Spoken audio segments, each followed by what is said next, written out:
Well, thank you so much, everyone, for inviting us out to Greensboro. Laura and I have never been out to Greensboro before, and it's fantastic. We had such a warm welcome and spent some time over at the Moses Cone Hospital this morning and met a lot of people and checked out the site. It was very inspiring, very inspiring. We feel this close sense of connection between the community members here that's really, really fantastic. So as mentioned, this is Laura Haddad, and I'm Tom Druggan, and we've been collaborating on public art for over 20 years now. So as you can see from this image, we do a big variety of work, and we're very site-specific. So we're really inspired by the site, the community. We do deep dives into research of a place and really study the site and the nuances of light and changes and vantages. And from all that information, we start to percolate ideas and come up with artworks that really fit with place and community. So we really love this idea. The goals for the Moses Cone artwork really align with our own work process. So really tapping into the sense of place and community and culture. And we're going to share some artworks that kind of get at some of these notions, as you'll see. So I'm going to start out, go through some projects, and then Laura's going to pick it up and finish off going through some that kind of talk a little bit more about the community processes. So the first project here is called Cloud, and this is in SeaTac, Washington, which, if you're familiar with Seattle area, it's out by the airport, so it's a light rail station. And this piece is up in a suspended platform light rail station, so it's got 6,500 acrylic discs. And the beautiful thing about this artwork is it really plays with light, and this is something that kind of permeates through our artwork. Always thinking about how the artwork can kind of change over time from day to night, or different seasons and different vantages. Excuse me. And so this was kind of a non-place, but this artwork kind of created an identity for SeaTac. So it's a gateway as well as entry to the light rail station.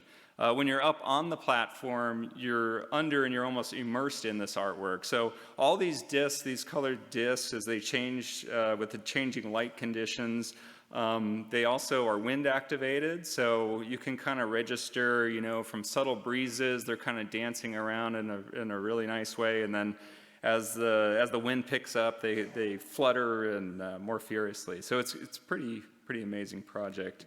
This one in Denver is called Sunspot. So here they were building a brand new animal shelter. I think the previous one had been around for like 50 years, so this was a big deal in Denver, and they really wanted to announce this new animal shelter. So they wanted something very iconic, and we came up with this idea of this giant dog. So it's actually made of over 90,000 individual stainless steel pet tags. So it really catches the light and shimmers. It faces, right in front of it is the South Platte River, and across from the river is the interstate. So as people drive by on the highway every day, they get to experience Sunspot out their window. So one of the big inspirations, and it was really interesting trying to find the way to kind of capture this scintillating quality of the sunlight on the river. And so by using these pet tags, it really connected this phenomena to the site. So as the light moves and these tags move, it kind of creates the same shimmering effect. And we love this idea of the pet tag because it's a symbol of adoption too. So this work has a couple different aspects to it, a couple different parts to it, which I'll get to in a second.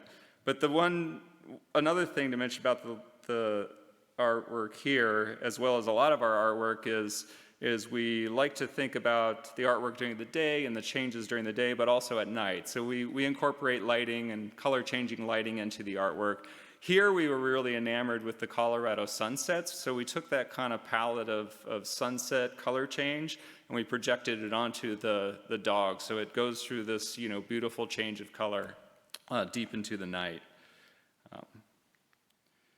So inside the animal shelter is this, what we call the community collar. So this fits on Sunspot outside, but what we did is we had an engraving machine, and we really loved this idea of kind of having something that showed people this adoption of pets over time. So people could come in and they could commemorate their pet that maybe passed away, or we would engrave the name of the new pet that they were adopting. So over time, hundreds of these colored tags are kind of accumulating on the collar. So it gives this really great visual indication of the work that's being done inside the shelter there. Another project in Denver is called Iridescent Cloud. This project was really inspired by this phenomena called the iridescent cloud, where super cold days with kind of a light cloud cover, you get these spectrum effects in the sky. So that was this beautiful phenomena that we tried to capture, and it tied so perfectly to inspiration that we had from the exhibits on the inside of the museum, especially light and color, and they have this incredible mineral collection that was very inspirational to us. And this was an addition to the existing museum, and it also is serving as the child's entrance. So buses pull up, and hundreds and thousands of kids pile out and come under the sculpture and enter through this site. And we love this idea that the children could actually catch the rainbow. So as the spectrums shoot down, they can actually catch these rainbows of colors in their hands.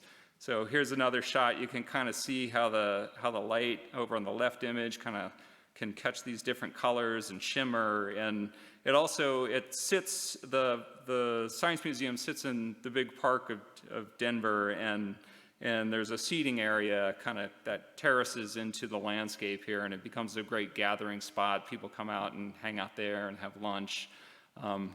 Another thing we love about this is from inside the museum. This view is from the inside looking out through the window, is you get another experience of the artwork. You can see it close up, and again, the light is always different and changing. So we love that, thinking also about the opportunity here with Moses Cone Hospital. I think Cliff showed some pictures where you get all these great vantages from inside the facility too. So we love that idea of kind of thinking about all the different ways that the artwork can be experienced. So here's a quick video. So just the great thing about this, so these tetrahedron-shaped prisms are kind of suspended within this matrix of stainless steel rods. So the play of light is really, really spectacular. You can see how it kind of catches the shimmers as you move around it. It's kind of ethereal, but also very, very beautiful and sparkling. Magical. Magical, that's the word. Yeah, one time we were there for, I think it was one of the opening events, and the moonlight was hitting it, and that was spectacular too. So this project in Nashville is called Light Meander. So they built a new waterfront park in Nashville, and they wanted an artwork to serve as a beacon that kind of served to kind of announce the new park as you're downtown. So this kind of sits right at the edge of the park, kind of an entry into the parkway. So we were really inspired, on this piece, we were really inspired by this meandering shape of the Cumberland River.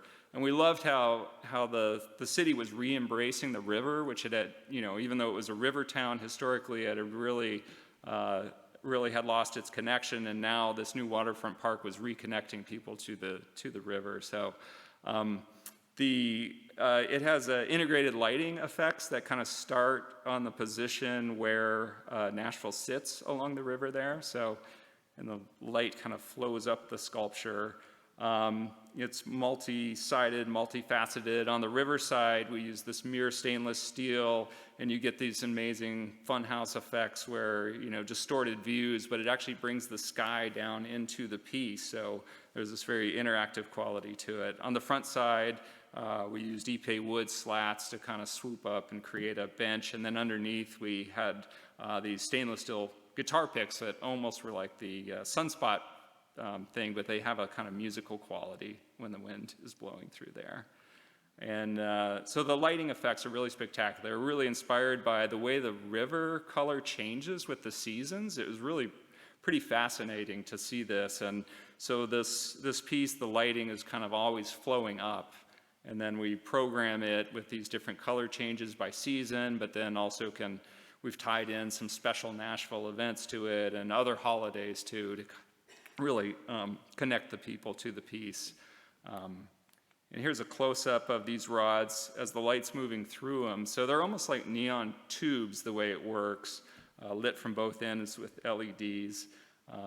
And again, flowing up and always changing. So it keeps the work kind of fresh and dynamic, and we change the speeds, and it's like a musical composition, like a visual composition over the whole course of the year.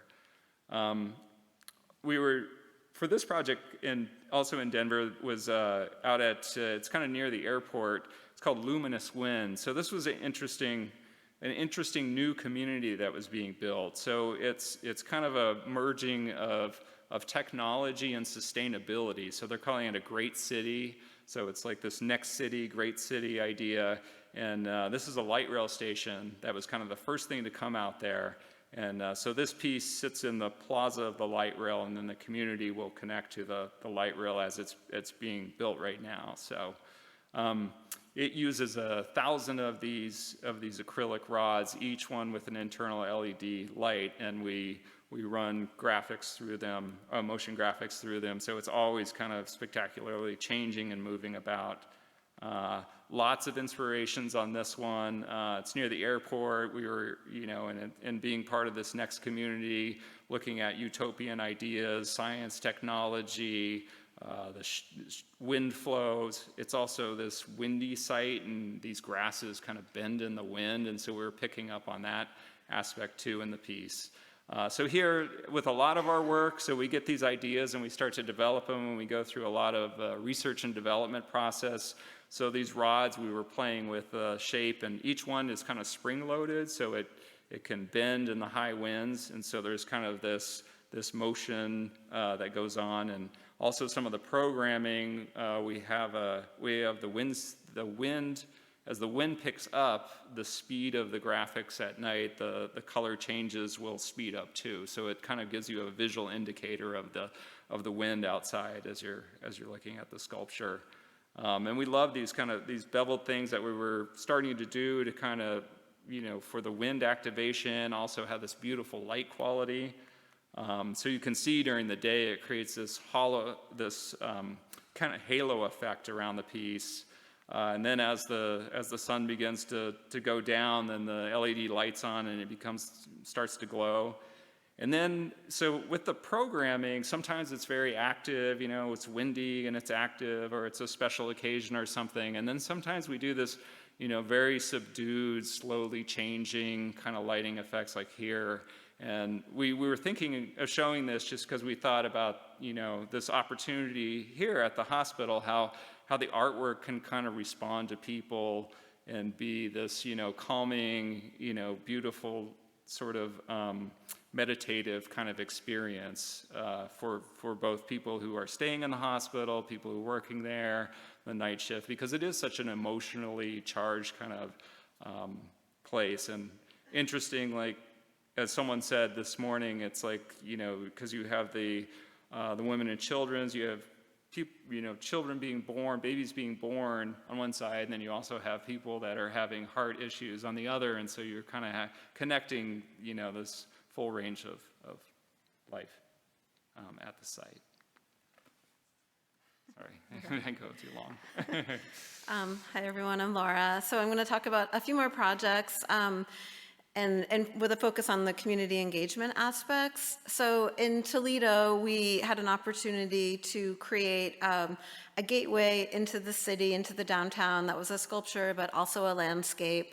So we worked closely with the Department of Transportation engineers, and I'll talk about the inspirations, but really this main image here of the sculpture, we were trying to portray like a torch, a flame, something to welcome people to the city. This is a city that has a big glass manufacturing history, so the flame was a symbol of that.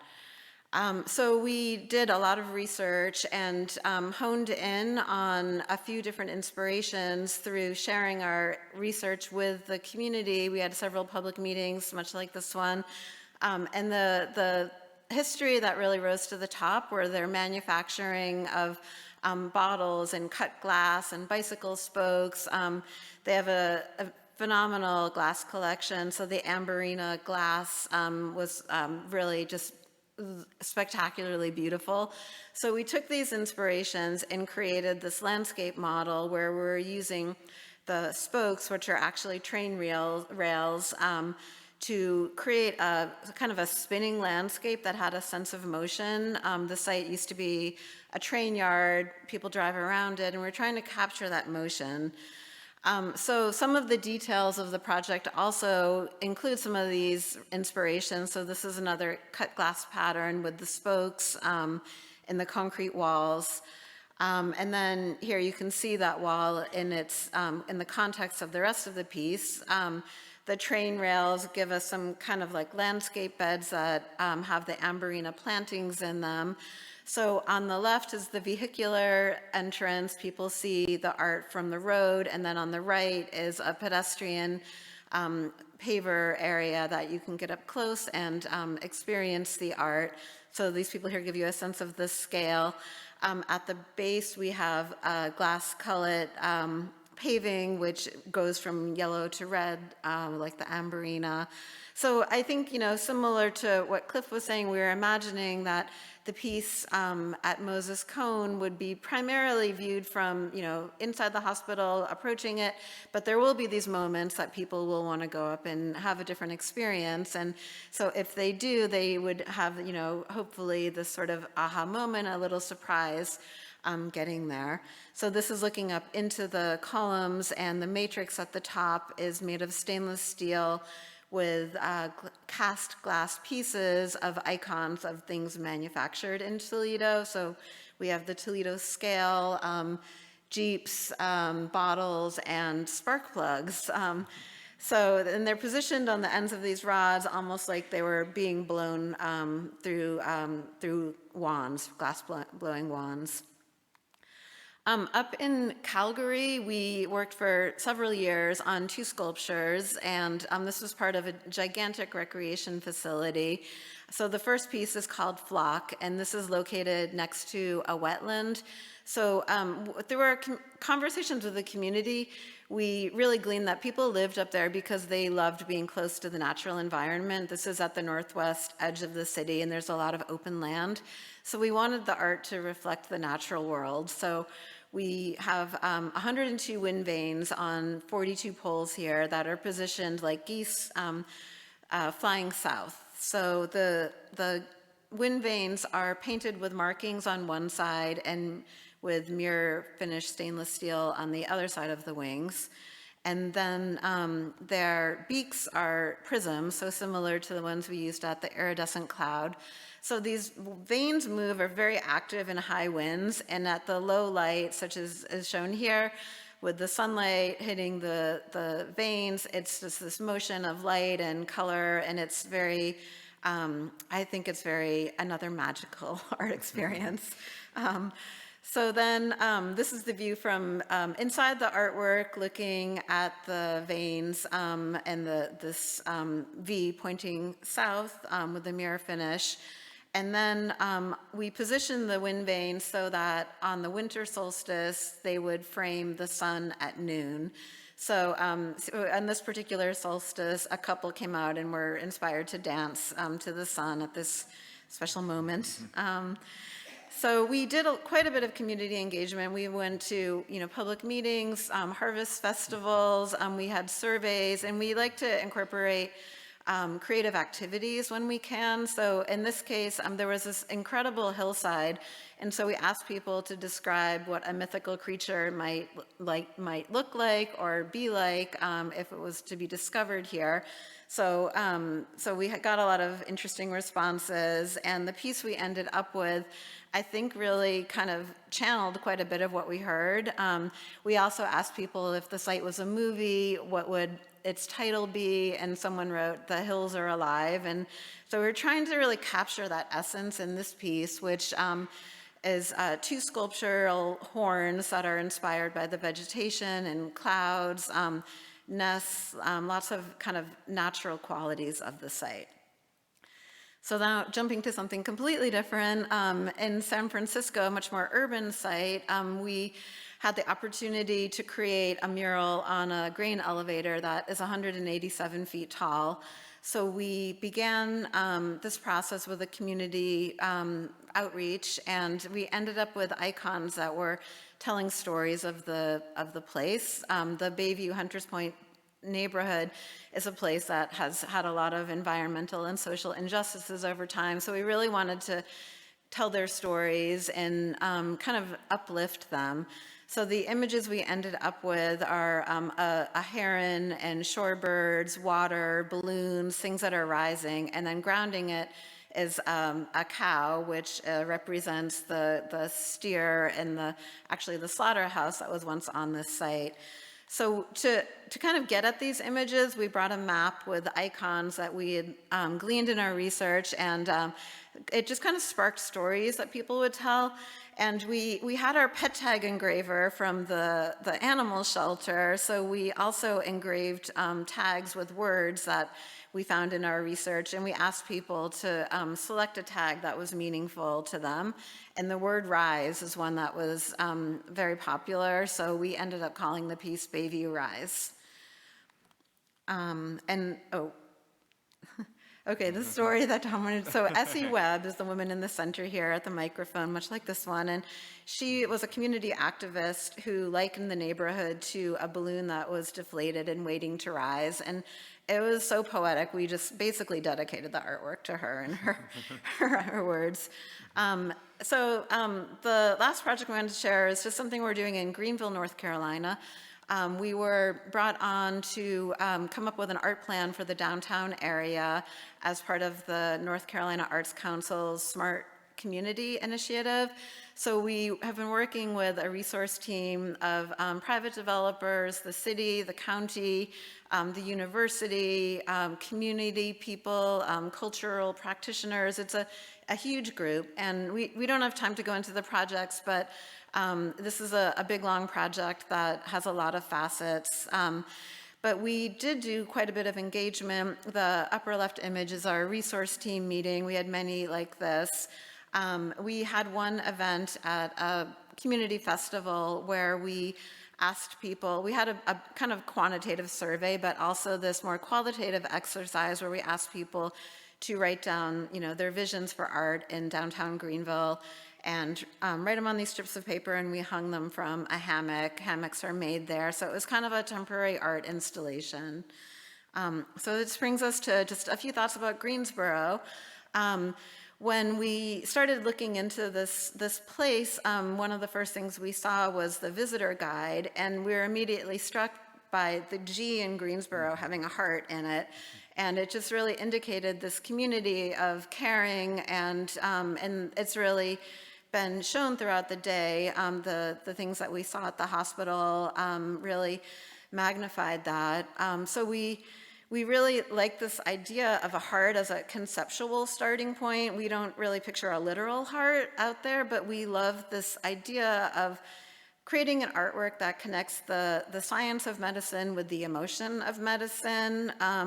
We want to create an artwork that will be meaningful and I guess, uplifting or comforting, no matter what emotion you're feeling. It could be this most joyful day of your life, your first baby is born, or it could be a day of a lot of sorrow. So we see the artwork as a place that people can really,